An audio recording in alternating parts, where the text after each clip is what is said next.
Okay, you want to sum across multiple sheets in Microsoft Excel based on a condition. So this is like a SUMIF across multiple sheets.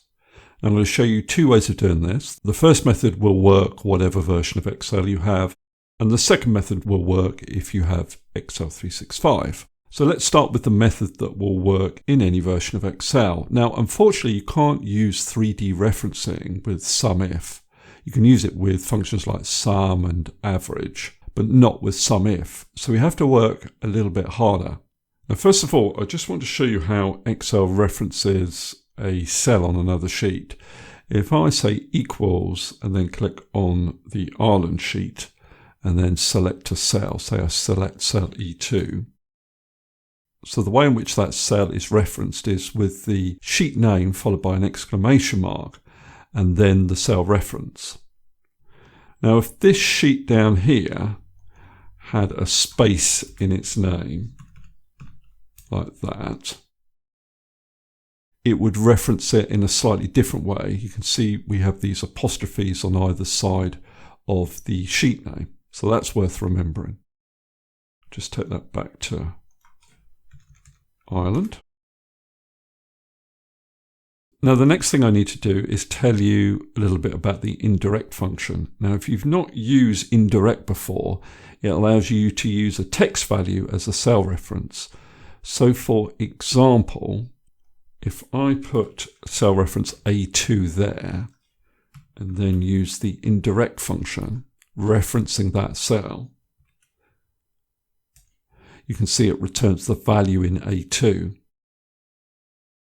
Now, what we want to be able to do is reference the relevant columns within all of these sheets when we use our SUMIF function.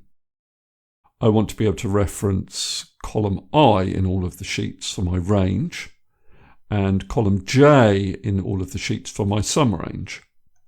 Now, what I've done is I've listed all the sheet names in column E, and that's what you need to do. Get a list of all your sheet names, the sheets that you want to include in your calculation, that is. And we're going to use indirect to reference all of these sheet names. Now, I'm going to assume that you might have spaces in your sheet names. So what we need to do in front of that range reference, the range reference for our sheet names, we're going to put an apostrophe in, and that's got to be in quotation marks, and then concatenate it with this range, the range of sheet names. And then after the range reference, I need to concatenate the range reference with another apostrophe followed by an exclamation mark. Then I need to specify the range of cells on each of those sheets that I'm going to use as my range reference within my SUMIF function. Now, the range reference I know is I2 colon, and it only goes down to I50, but I'm going to put in I100 in case we add more records. And then I close the speech marks, and then I close the bracket for indirect. Now, if I press enter, it's just going to return value. But if I then put this within the SUMIF function, this is my range reference.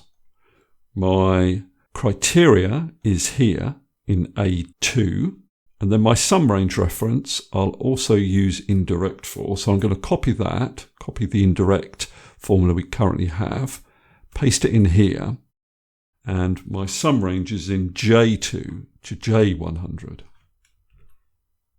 Now I'll close the bracket at the end there and press enter. Now what I'm getting there is the individual tallies within each of these sheets. So the cookware revenue within the Ireland sheet is 801. The cookware revenue within the Midland sheet is 637.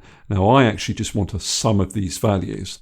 And by the way, if you're not in Excel 365, you won't see these values spilled in this column like you see them there. So your next step is to put this formula within SUMPRODUCT. Now you'll use SUMPRODUCT if you're not in Excel 365. Or you could just use sum if you were in Excel 365. So that is the total revenue for cookware sales across all of these sheets. Now I do need to lock some range references here so I can copy the formula down the rest of the sheet. And the range references I need to lock are these ones here, E2 to E6. So if I press enter and then copy this down, you'll see it works. Now, if you're in Excel 365, you can use a different method if you wish. Now, for this method, we don't need a list of sheet names. We'll start with the VSTACK function. And VSTACK just allows you to stack ranges on top of each other so they become one table. So what I can do here is select the first sheet I want to include in the VSTACK, Shift select the last sheet, and then what I'm going to do is select the revenue column. So that would be J2, and we'll say it's J2 to J100. Now if I press enter, you can see it's returned all of those revenues across all of those sheets. Now what I'm going to do is I'm actually going to put this within the filter function instead of SUMIF. Now my array is the range of values that I want to filter. And what I want to filter are these revenue values. Now in the include argument, I need to set a criteria. I don't want to add up all of these revenue values. I only want to add up the revenues that relate to the cookware product category. So what I'm going to do is I'm going to copy this VSTACK into here. And this time I'm referring to the product category column, that's column I. And I'm saying, does the value returned by this VSTACK formula equal this product category in A2? And then if I close the bracket for filter and press enter, what it's doing is returning all of those individual revenues that relate to the cookware product.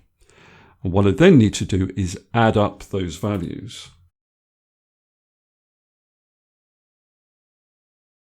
And I get the total revenue for cookware across all of those sheets. Now, if I want to better copy this down the rest of the column, I need to fix these range references.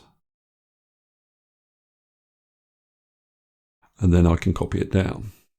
Now, some of you might prefer to use the let function in this formula. So we could say let, and we'll say that our first name is rev for revenue, and the value for that name is returned by the VSTACK formula, comma. Then we'll have category, and the value for that name is returned by the VSTACK formula again, but we want the categories in column I. Then I can perform my calculation. So I'd say filter, open bracket. My array is the revenue column, which I've called rev, comma. In the include argument, we'll be using the category column, and we'll be saying, does that equal the product category in column A? Close the bracket for filter and then for let.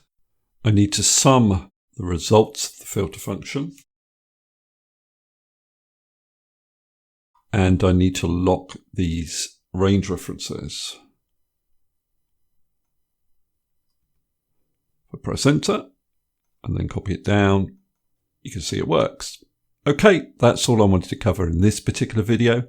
Hopefully that's useful. If it is, please give me a thumbs up and subscribe, and I'll see you next video.